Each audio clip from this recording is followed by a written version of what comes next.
Hi നമസ്കാരം, ഞാൻ സൈന്ധവിയാണ്. എന്തൊക്കെയുണ്ട് വിശേഷം? നിങ്ങൾക്ക് എല്ലാവർക്കും സുഖമെന്ന് വിശ്വസിക്കുന്നു. അതുപോലെ എനിക്ക് സുഖം തന്നെയാണ്.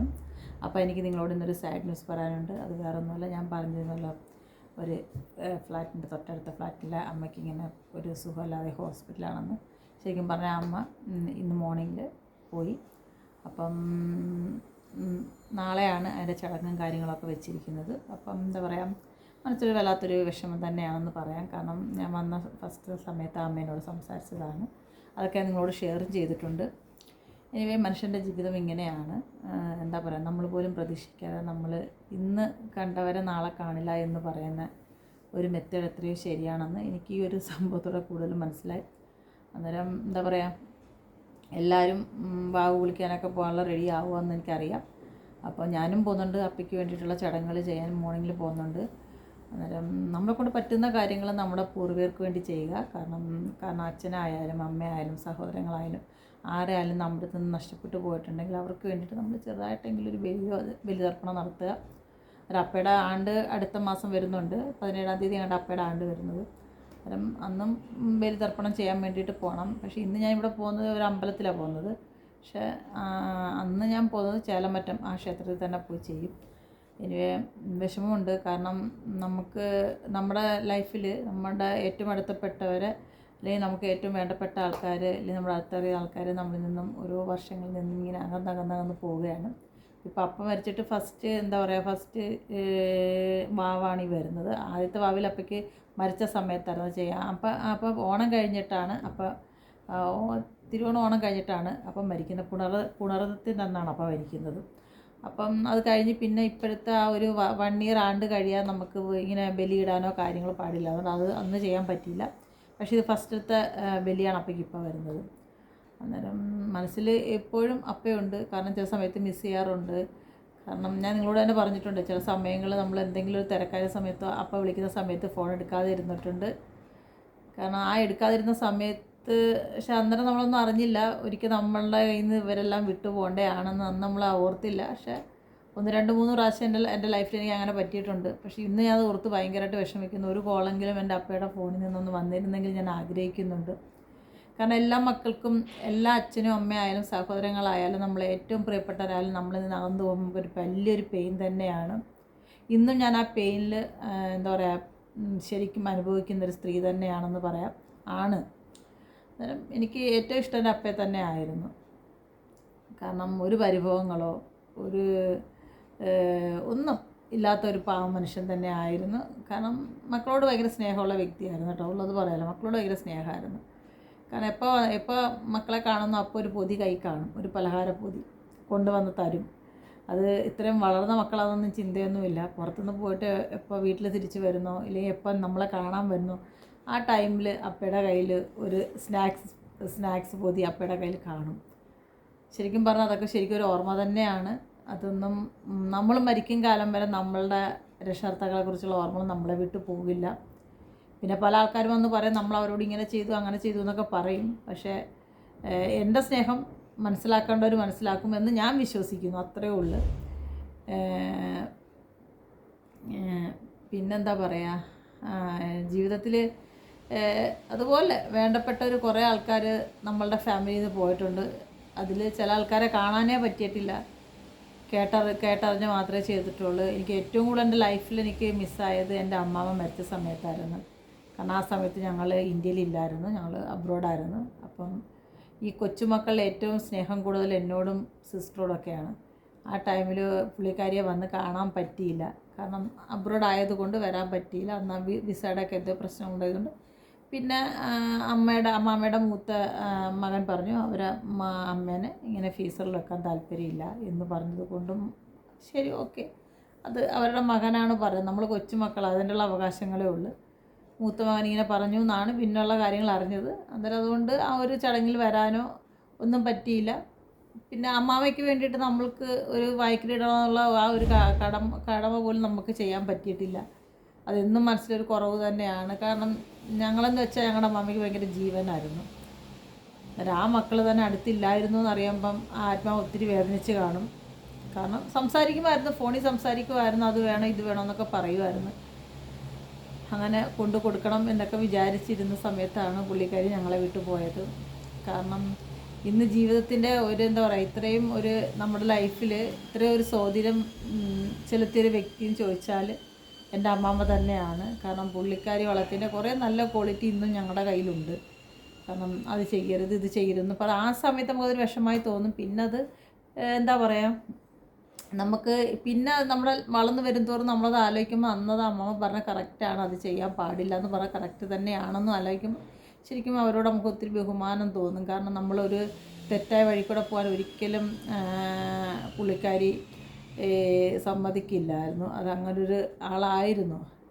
കാരണം എന്നാൽ എല്ലാവരെയും കുറേ ആൾക്കാരെ അടുത്തറിഞ്ഞൊരു സ്ത്രീയും കൂടെ ആയിരുന്നു. കയ്യിലുള്ളതായാലും എല്ലാവർക്കും കൊടുക്കാൻ ഭയങ്കര എന്താ പറയുക, അത് പുള്ളിക്കാരി അങ്ങനെ ചെയ്യുന്നൊരു വ്യക്തിയാണ്. അവരുടെ കയ്യിൽ എന്തുണ്ടോ അത് വേറുള്ളവരെയും കൊടുത്ത് സഹായിക്കണമെന്ന് ഒരു സ്വഭാവമുള്ള ഒരാൾ തന്നെ ആയിരുന്നു. അത് മരിച്ച സമയത്താണ് നമ്മളതൊക്കെ അറിയുന്നത്. പുള്ളിക്കാരി പല ആൾക്കാരെ ഹെൽപ്പ് ചെയ്തിട്ടുണ്ടെന്ന് ഇടുന്നതൊക്കെ അറിയുന്നത് മരിച്ച സമയത്താണ് അറിയുന്നത്. പിന്നെ ആ സ്വഭാവമൊന്നും ഈ മക്കൾക്ക് ഒരെണ്ണത്തിന് പോലും കിട്ടിയിട്ടില്ല. അതിന് ഇവരെ കണ്ടാലും ശരി കണ്ടിച്ച് ഉള്ള ഞാൻ പറയാം, എൻ്റെ അമ്മാമ്മയുടെ സ്വഭാവം ഒന്നും ഈ അമ്മാമ്മയ്ക്കുള്ള ഒരു മക്കൾക്കും കിട്ടിയിട്ടില്ല. ഇപ്പോഴും ഒന്നും തമ്മിൽ ചേർത്തില്ല. അവിടെ ഇവിടെയും തമ്മിൽപ്പെടുന്ന അടിയാണ്. ആ അമ്മാമ്മയുടെ മക്കളിൽ ഒരു മകൾ മരിച്ചിട്ടുണ്ട്. പിന്നെ അതുപോലെ തന്നെ ഒരു മകൻ മരിച്ചു, ഒരു കൊച്ചുമോൻ മരിച്ചു. പിന്നെ എന്താ പറയുക, പുള്ളിക്കാരുടെ ഹസ്ബൻഡ് മരിച്ചു. പിന്നെ എന്താ, മൂത്ത മകനും മരിച്ചുപോയി, മൂത്ത മകളും മരിച്ചുപോയി. ഇനിയിപ്പോൾ ഉള്ളത് ഒരാണും എത്ര 3 പെണ്ണുങ്ങളും ഉണ്ട്. എൻ്റെ അമ്മയുണ്ട്, എൻ്റെ അമ്മയുടെ ഏറ്റവും ഇളയൊരു അനിയത്തിയുണ്ട്, പിന്നെ ഒരു ചേച്ചിയുണ്ട്. അവർ പിന്നെ ഒരു മനുഷ്യരോടും ചേരാത്തൊരു സാധനമാണ് ചേച്ചി. അവർ പണ്ടേ അങ്ങനെയാണ്. കാരണം അവർ അമ്മൂമ്മയുടെ മരണത്തിന് പോലും വരാത്തൊരു സ്ത്രീയാണെന്നാണ് എൻ്റെ അറിവ്. അന്നേരം പക്ഷേ ഇവർ എല്ലാവരുമായിട്ട് അടുപ്പമൊക്കെ ഉണ്ട് ഇപ്പോൾ കുറച്ച് കാലമായിട്ട്. പക്ഷേ എനിക്ക് അവരോടൊന്നും ഒരിക്കലും അടുക്കാൻ പറ്റത്തില്ല. കാരണം എൻ്റെ അമ്മൂമ്മയുടെ മരണാന്തര ചടങ്ങുകൾക്ക് പോലും വരാത്തൊരു സ്ത്രീ പിന്നെന്തിനാണ് മകളാന്നും പറഞ്ഞ് നടക്കുന്നത്? അതൊരു കാര്യമില്ല. അവർ ഹസ്ബൻഡും മരിച്ചു. അവർ കൊല്ലത്തെവിടെയാണ് താമസിക്കുന്നത്. എനിവേ എന്തിരുന്നാലും ഞാൻ പറയുകയാണ്, ചില ബന്ധങ്ങൾ അങ്ങനെയാണ്. നമ്മൾക്ക് ചുറ്റും നമ്മൾ പോലും അറിയാതെ ഒരു സ്നേഹബന്ധം വിരിക്കും. പക്ഷെ അവരൊക്കെ നഷ്ടപ്പെട്ടു പോയി കഴിയുമ്പോൾ നമ്മൾ അതിൻ്റെ ഓർത്ത് ഭയങ്കരമായിട്ട് പെയിൻ അനുഭവിക്കും. കാരണം ഓണം ആകുമ്പോഴും ഈ മരിക്കുന്നതിന് ഒരു 2-3-4 ദിവസത്തിന് മുമ്പ് അപ്പം ഇങ്ങനെ എന്നെ എന്തിനോ വിളിച്ചത്. അപ്പോൾ ഞാൻ എന്തോ ഒരു കാര്യത്തിൽ ബിസി അങ്ങനെ ആയിരുന്നു. അന്നേരം ഞാൻ എടുത്തില്ല ഫോണ്. പക്ഷേ പെട്ടെന്ന് ചേച്ചിയുടെ വീട്ടിൽ വെച്ചാണ് അപ്പം മരിക്കുന്നത്. അന്നേരം അപ്പോൾ ഹോസ്പിറ്റലിൽ അഡ്മിറ്റായിരുന്നു. നമ്മുടെ ഇവിടെ വൈറ്റിലെ ഒരു ഹോസ്പിറ്റൽ ഉണ്ടല്ലോ, അവിടെ അഡ്മിറ്റായിരുന്നു. അവിടെ വെച്ചാണ് അപ്പോൾ പോകുന്നത്. എന്നിട്ട് ഇപ്പോൾ 2ാമത്തെ ആണ്ടാണ് വരുന്നത്. അടുത്ത മാസം 17-ാം തീയതി തോന്നുന്നു ആണ്ട് വരുന്നത്. അടുത്ത മാസം ലാസ്റ്റാണ് പുണർന്ന നാളാണ്. ഓണം കഴിഞ്ഞിട്ടുള്ള സമയത്താണ് ആ ആണ്ട് വരുന്നത് അപ്പയുടെ. അങ്ങനെ അത് ചെയ്യണം. അങ്ങനെയൊക്കെ കുറേ കാര്യങ്ങളുണ്ട്. അന്നേരം നമുക്കെപ്പോഴും നമുക്ക് ചുറ്റുമുള്ളവരെപ്പോഴും നമുക്ക് വേണ്ടപ്പെട്ടത്. പക്ഷെ എന്താ പറയുക, ചില മനുഷ്യരൊന്നും അത് മനസ്സിലാക്കുന്നില്ല. സ്നേഹിച്ചിരിക്കേണ്ട സമയത്തും നമ്മൾ ഒരുമിച്ചിരിക്കേണ്ട സമയത്തൊന്നും ആൾക്കാർ ഒരുമിച്ചിരിക്കാതെ പൈസയുടെയും ഇതിൻ്റെയൊക്കെ ഓരോ കാര്യങ്ങൾ പറഞ്ഞ് തമ്മിലകലും. അകന്ന് കഴിഞ്ഞ് പിന്നെ എല്ലാവരും ഒരുമിച്ച് കൂടണമെന്ന് വിചാരിച്ചാൽ പോലും ഒരുമിച്ച് കൂടില്ല.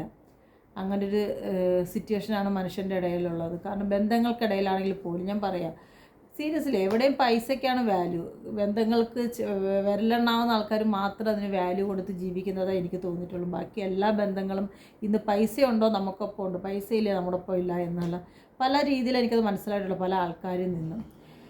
പക്ഷേ നമ്മളിതെല്ലാം തരണം ചെയ്താണ് നമ്മുടെ ജീവിതത്തിൽ മുന്നോട്ട് പോകുന്നത്. നമ്മളും ഇന്നിപ്പോൾ ഞാൻ നിങ്ങളെ ഇന്ന് കണ്ടു, നാളെ എനിക്ക് നിങ്ങളെ കാണാൻ പറ്റും. ദൈവത്തിൻ്റെ കയ്യിലാണ് വിധി. അതാ ഓരോ മനുഷ്യരുടെ അവസ്ഥ. പക്ഷെ അതൊന്നും മനുഷ്യർ മനസ്സിലാക്കണില്ല ഇപ്പോഴും. കാരണം ഞാൻ വലുത്, നീ വലുത്, പിന്നെ ഈ കോടികളും കോഴയും അങ്ങനെ ഇതെല്ലാം ഉണ്ടാക്കി വെച്ചിട്ട് എന്ത് ചെയ്യാനാണ്? മരിക്കണ സമയത്ത് ഒരു 6 അടി മണ്ണ് പോലും ഇപ്പോൾ നമുക്ക് സ്വന്തമായിട്ടില്ല. കറണ്ടി കൊണ്ട് കുത്തും, ആ ചാമ്പൽ മേടിക്കും. അത് തന്നെയല്ലേ ഇപ്പോൾ നടന്നുകൊണ്ടിരിക്കുന്നത്.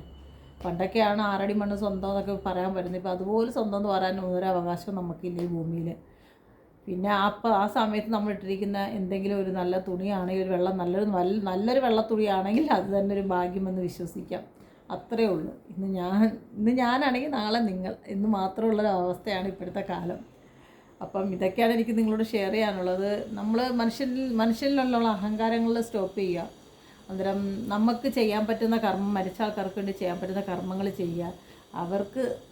അവർക്ക് നമ്മൾ ജീവിച്ചിരുന്നപ്പോഴേ ചില കർമ്മങ്ങൾ ചെയ്യാൻ നമ്മൾ മറന്നിട്ടുണ്ടാകും. എല്ലാ മനുഷ്യരും മറന്നിട്ടുണ്ട്. ഇപ്പോൾ ഞാനായാലും നിങ്ങളായാലും ഞാനും വലിയ ഇതാണെന്ന് ഞാൻ വല്ലതും മറന്നിട്ടുണ്ടായിരിക്കാം. പക്ഷെ മരിച്ചു പോയി കഴിഞ്ഞാലും അവർക്ക് ചെയ്യേണ്ട ഒരു കടമകൾ നമ്മൾ ചെയ്യുക. അവരെ നമ്മളെന്നും ഓർക്കുന്നു എന്നുള്ള ഏറ്റവും വലിയൊരു തെളിവാണ് അതൊക്കെ. കാരണം അമ്മയ്ക്ക് അമ്മ ഇപ്രാവശ്യം വാവിന് ബലിയിടുന്നുണ്ടെന്നാണ് പറഞ്ഞത്. അതുകൊണ്ട് അമ്മാമ്മയുടെ മക്കളായാലും എല്ലാവരും ചെയ്യുന്നുണ്ടോ എന്ന് എനിക്കൊന്നും അറിയില്ല. ഇനി എന്തായാലും ഞാൻ അവരായിട്ടും ഒരു ബന്ധവുമില്ല, സത്യം പറയാമല്ല. ആരുമായിട്ടും ഒരു മനുഷ്യരായിട്ടും ഒരു ബന്ധവുമില്ല. അന്നേരം ചെയ്യുന്നുണ്ട്. അമ്മ ചെയ്യുന്നുണ്ടെന്ന് അമ്മ വിളിച്ചപ്പോൾ പറഞ്ഞ് അമ്മ പോകുന്നുണ്ട്, വാവിൻ്റെ അന്ന് ചേലമറ്റം പോയിടുന്നുണ്ട്. പിന്നെ അപ്പയ്ക്കും അവളവിടെ ചേലമറ്റത്ത് പോയി ചെയ്യുന്നുണ്ട്. പിന്നെ ഞാനിവിടെ അമ്പലത്തിൽ പോയാണ് ചെയ്യുന്നത്. കാരണം അന്ന് മോനൂസിന് എന്തോ ബിസിയുണ്ട്, അതുകൊണ്ട് ഞങ്ങൾ അമ്പലത്തിൽ പോയിട്ടാണ് ഞാനത് ചെയ്യുന്നത്. പിന്നെ അന്ന് ഷോപ്പ് ക്ലോസിങ് തന്നെ ആയിരിക്കും. പിന്നെ ഇപ്പോൾ ഇവിടെ ആൻറ്റിക്ക് ഞാൻ ആലോചിക്കും എത്ര നല്ല ചെറുപ്പുറ പുള്ളിക്കാരി ഓടി നടന്ന് എന്നെ കണ്ട് സംസാരിച്ചിട്ടുള്ളതാണ്. പെട്ടെന്ന് ഒന്ന് പോയി നടന്നപ്പോൾ നമുക്കൊരു വിഷമം. ഇപ്പോൾ കൂടുതൽ അടുപ്പമൊന്നും ഇല്ലെങ്കിൽ പോലും പക്ഷേ പെട്ടെന്ന് ഒരു വിഷമം കേട്ടപ്പോൾ ഒരു മനസ്സിലൊരു വിഷമമായിപ്പോയി. കാരണം കഴിഞ്ഞ മാസവും ഞാൻ കണ്ടതാണ്, സംസാരിച്ചതാണ്. ഇതാണ് മനുഷ്യൻ്റെ അവസ്ഥ. നമ്മൾ ചിന്തിക്കുന്നതിൻ്റെ അപ്പുറത്ത് ഓരോ കാര്യങ്ങളാണ് നടക്കുന്നത്. അപ്പോൾ എല്ലാവരും സന്തോഷത്തോടെ സമാധാനത്തോടെ ഇരിക്കുക. എല്ലാവരും പോയി ചെയ്യേണ്ട കാര്യങ്ങൾ അച്ഛനും അമ്മയും ജീവിച്ചിരിക്കുന്നിടത്തെല്ലാം മരിച്ചുപോയ ആൾക്കാരുടെ അടുത്താണെങ്കിലും പറയുകയാണ് ചെയ്യുക. പിന്നെ ഞാനിവിടെ അങ്ങനെ സദ്യ ഒന്നും ഒരുക്കുന്നില്ല, അതൊക്കെ അമ്മയെ ചെയ്യുന്നുണ്ടായിരിക്കും. ഞാനൊന്നും ചെയ്യുന്നില്ല. ഞാനിങ്ങനെ വിളക്ക് വറ്റിക്കുകയും പ്രാർത്ഥിക്കുകയും പിന്നെ പാലും അങ്ങനെ എന്തെങ്കിലും വെക്കണം, അത്രയേ ഉള്ളൂ.